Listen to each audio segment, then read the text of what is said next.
تو ایسے انسانوں سے کیا ہی بحث ہو سکتی ہے جو پہلے سے جن لوگوں نے طے کیا ہے کہ ہم نے اپنی ہی بات سنانی ہے، سننی نہیں ہے. تو دو لوگوں سے بات نہیں ہو سکتی، ایک وہ جو سب کچھ جانتا ہے، دوسرا وہ جو کچھ بھی نہیں جانتا. ٹھیک ہے نا؟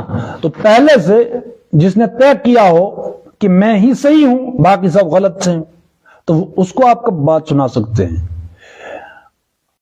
اسی لیے قرآن نے اس کے لیے اصول دیا ہے کہ وَإِذَا خَاطَبَهُمُ الْجَاهِلُونَ قَالُوا سَلَامًا، کہ بھائی جس کی کسی کی نیت کو آپ بھانپ لیں کہ اس کا ارادہ کیا ہے، اس کی نیت کیا ہے، اس کی اپروچ کیا ہے، تو اگر وہ صرف سنانا چاہتا ہے، سننا نہیں چاہتا، اور جو بات سننے سے پہلے ہی جواب سوچ کر رکھ لے کہ میں نے اس کو یہ ری ایکشن دینا ہے، اس کو یہ جواب دینا ہے، بات ابھی سنی بھی نہیں ہے، بس رد عمل کا وہ سوچ رہا ہے، تو ایسے شخص سے بھی بات نہیں ہو سکتی. اس کو کہیں بے قالوا سلاما کہ آپ جیت گئے، وہ لکھ کر دیں کہ آپ ہی جیت گئے.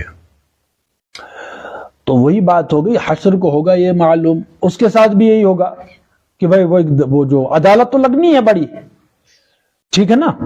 تو ایسے شخص سے کوئی مباحثہ، کوئی بحث نہیں ہو سکتی، کوئی مناظرہ. آج تک مناظروں سے کوئی حل ہوا، کوئی حاصل ہوا اس کا؟